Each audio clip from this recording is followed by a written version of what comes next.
കേരളത്തിൻ്റെ സംസ്ഥാന ധനകാര്യമന്ത്രി ശ്രീ ബാലഗോപാൽ ഒരു കട്ടപ്പയാവുന്ന കാഴ്ചയാണ് ഇന്ന് ബജറ്റ് അവതരണ വേളയിൽ നമ്മൾ കണ്ടത് എന്ന് പറഞ്ഞാൽ സർക്കാർ ഉദ്യോഗസ്ഥന്മാർ കാണേണ്ടത് എന്നാണ് ഞാൻ ഉദ്ദേശിക്കുന്നത്. സർക്കാർ ഉദ്യോഗസ്ഥന്മാരുടെ പെൻഷൻ പദ്ധതി മാറ്റാൻ പോവുകയാണ്. ഇത് കേൾക്കുമ്പോൾ ആർക്കും ഒന്നും മനസ്സിലാവാത്ത രീതിയിലാണ് അദ്ദേഹം അതിവിദഗ്ധമായി അക്കാര്യം അവതരിപ്പിച്ചത്. വർഷങ്ങൾക്ക് മുമ്പ് നമ്മുടെ നാട്ടിൽ സ്റ്റാറ്റ്യൂട്ടറി പെൻഷൻ എന്ന് പറയുന്ന ഒരു സംവിധാനം ഉണ്ടായിരുന്നു. അതായത് പഴയ ആൾക്കാർക്കറിയാം, പെൻഷൻ പറ്റുന്ന സർക്കാർ ഉദ്യോഗസ്ഥന്മാർക്ക് പെൻഷൻ കൊടുക്കുന്നത് സർക്കാരാണ്. പൂർണ്ണമായും സർക്കാരിൻ്റെ ഖജനാവിൽ നിന്നാണ് പെൻഷൻ കൊടുക്കുക. അതിനെയാണ് അന്ന് statutory pension, old pension scheme എന്നൊക്കെ വിളിച്ചിരുന്നത്. അതായത് പെൻഷൻ കിട്ടുന്ന പണത്തിന് യാതൊരു കാര്യങ്ങളും ഉദ്യോഗസ്ഥൻ അറിയേണ്ടതുമില്ല, ചെലവാക്കേണ്ടതുമില്ല. അതെങ്ങനെയായിരുന്നു പഴയ കാലത്ത്? അവസാനം പെൻഷൻ പറ്റുന്നതിന് തൊട്ട് മുമ്പ് അവർ 10 മാസക്കാലം വാങ്ങിച്ചിരുന്ന ശമ്പളത്തിൻ്റെ ശരാശരി എടുത്തിട്ട് അതിനെ 2 കൊണ്ട് ഹരിക്കുമ്പോൾ കിട്ടുന്ന തുക എന്ന് പറയുമ്പോൾ ഏതാണ്ട് അവസാന നിമിഷം കയ്യിൽ കിട്ടുന്ന ശമ്പളത്തിൻ്റെ ഏതാണ്ട് പകുതി വരും. 2 ലക്ഷം രൂപ ശമ്പളമുള്ള ആളാണെങ്കിൽ 1 ലക്ഷം രൂപ പെൻഷൻ ഉണ്ടാവും.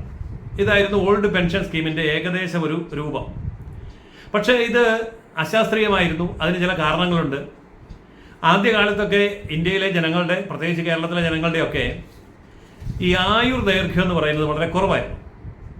നമുക്ക് അറിയാം, ഇന്ത്യക്ക് സ്വാതന്ത്ര്യം കിട്ടുമ്പോൾ ഇന്ത്യയിലെ ജനങ്ങളുടെ ആയുർദൈർഘ്യം എന്ന് പറയുന്നത് ഒരു 45 വയസ്സ് പോലും ഉണ്ടായിരുന്നില്ല. ഏതാണ്ട് 29 വയസ്സോ 30 വയസ്സോ ഒക്കെ ആയിരുന്നു എന്ന് പറഞ്ഞു കേട്ടിട്ടുണ്ട്.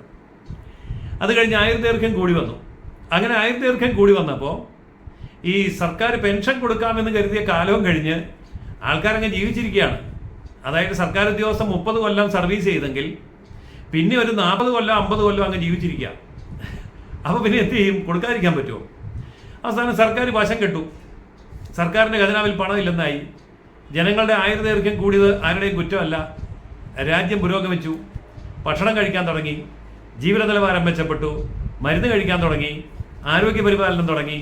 അങ്ങനെ സാമ്പത്തിക ശേഷിയുള്ളവരൊക്കെ തന്നെ ആരോഗ്യവും രക്ഷപ്പെടുത്തി.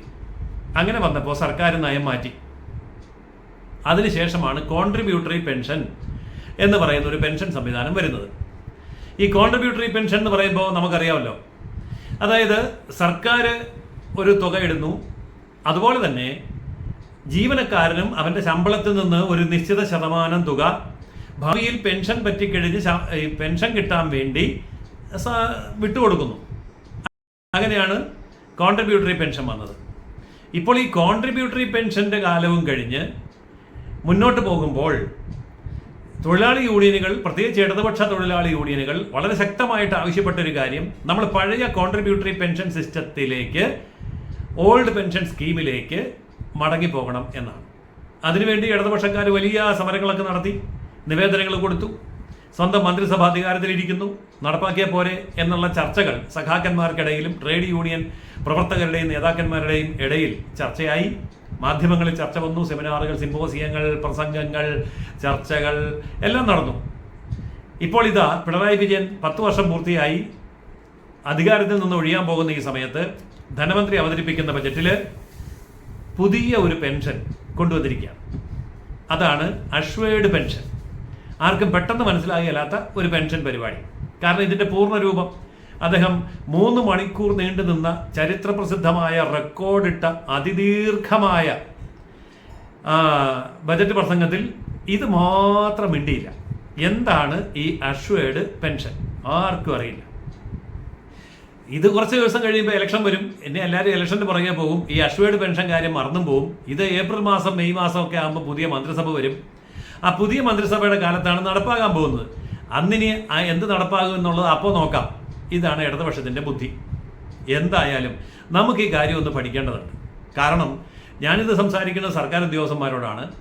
അതുകൊണ്ട് സർക്കാർ ഉദ്യോഗസ്ഥന്മാർ മാത്രം കേൾക്കണമെന്നല്ല, സർക്കാർ ഉദ്യോഗസ്ഥന്മാർക്ക് ശമ്പളവും പെൻഷനും കൊടുക്കുന്ന ബഹുജനങ്ങൾ മുഴുവൻ ഞാൻ ഈ പറയുന്ന അഷ്വേർഡ് പെൻഷൻ്റെ വസ്തുത എന്താണ് എന്ന് ഒന്ന് അറിയണം എന്ന് ഞാൻ അഭ്യർത്ഥിക്കുകയാണ്.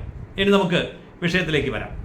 ഏപ്രിൽ 1-ാം തീയതിയാണ് ഈ അഷ്വേർഡ് പെൻഷൻ സംബന്ധിച്ചുള്ള ഗൈഡ് ലൈനുകൾ ഉൾപ്പെടുന്നതായ ഗവൺമെൻറ് ഓർഡർ വരാൻ പോകുന്നത്.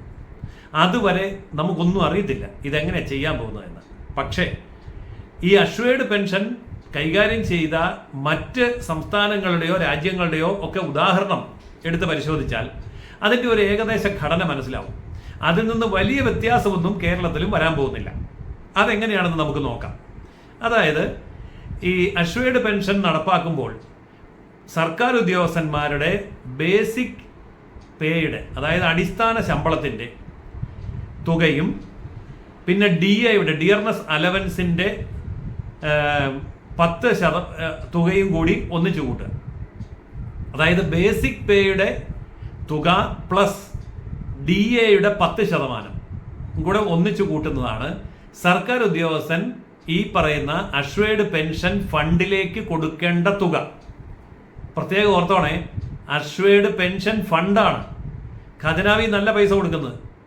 അഷ്വേർഡ് പെൻഷൻ ഫണ്ട് എന്ന് പറഞ്ഞൊരു ഫണ്ട് ഉണ്ടാക്കി അത് പ്രത്യേകം സൂക്ഷിക്കും. എന്നിട്ട് അതിലേക്ക് ബേസിക് പേ പ്ലസ് DAയുടെ 10% കൂടെ ചേരുന്ന തുക എത്രയാണോ അത് സർക്കാർ ഉദ്യോഗസ്ഥൻ കൊടുക്കണം. 18% സർക്കാർ കൊടുക്കണം. എന്തിൻ്റെ? ബേസിക് പേയുടെ 18% സർക്കാർ കൊടുക്കണം. ഇങ്ങനെ ഒരു ഫണ്ട് ഉണ്ടാക്കുകയാണ്. ഈ ഫണ്ട് എന്ന് പറയുന്നത് ഖജനാവല്ല, കിഫ്ബിയുമല്ല. പിന്നെയോ ഇത് പെൻഷൻ ഫണ്ട്, ബേസിക്, അതായത് അഷ്വേർഡ് പെൻഷൻ ഫണ്ട് എന്ന് പറഞ്ഞ് പ്രത്യേക ഫണ്ട് ഉണ്ടാക്കും. ആ ഫണ്ടിൽ നിന്നാണ് കൊടുക്കുന്നത്. പക്ഷേ ഇവിടെ ഒരു കാര്യം ഉണ്ട്, അഷ്വേർഡ് പെൻഷനിൽ ഈ പറയുന്ന ബേസിക് പേയുടെ 50% പെൻഷനായിട്ട് കിട്ടിയിരിക്കും. ഇതാണ് അഷ്വർ ചെയ്യുന്ന കാര്യം. അതുകൊണ്ടാണ് ഇതിനെ അഷ്വേർഡ് പെൻഷൻ എന്ന് പറയുന്നത്. ഒന്നുകൂടി പറയാം, സർക്കാർ ഉദ്യോഗസ്ഥൻ വാങ്ങിച്ച അവസാനത്തെ ബേസിക് പേയുടെ 50% പെൻഷനായിട്ട് കിട്ടിയിരിക്കും. അതിൻ്റെ അഷ്വറൻസ് എന്താണ്? അതായത് ഇതിനാവശ്യമായ പണം ഈ പെൻഷൻ ഫണ്ടിൽ ഇല്ല എന്നുണ്ടെങ്കിൽ സംസ്ഥാന ഖജനാവിൽ നിന്ന് സംസ്ഥാന സർക്കാർ കൊടുത്തോണം. അങ്ങനെ കൊടുത്തിട്ട് ഈ 50% ബേസിക് പേയുടെ 50% പെൻഷനായിട്ട് ഉറപ്പുവരുത്തുന്നതിനെയാണ് അഷ്വേർഡ് പെൻഷൻ എന്ന് പറയുന്നത്. ഇപ്പോൾ ഇത്രയും കേട്ടപ്പോൾ നമുക്ക് ഒന്നും തോന്നുകയല്ല, ഇത് നല്ല കാര്യമാണല്ലോ, ഉറപ്പാണല്ലോ എന്ന് തോന്നും. പക്ഷേ അങ്ങനെയല്ല.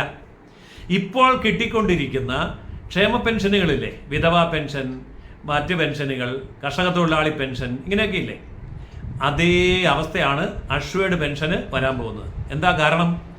ഇപ്പോൾ സംസ്ഥാന സർക്കാർ കൊടുത്തുകൊണ്ടിരിക്കുന്ന 1600 രൂപ, 2000 രൂപ ക്ഷേമ പെൻഷൻ ഉണ്ടല്ലോ.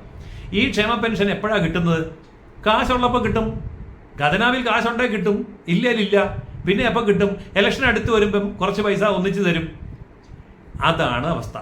അതായത് സർക്കാർ ഉദ്യോഗസ്ഥന്മാർക്ക് ഭാവിയിൽ സംഭവിക്കാൻ പോകുന്നത് പെൻഷൻ മുടങ്ങും, പലതവണ മുടങ്ങും.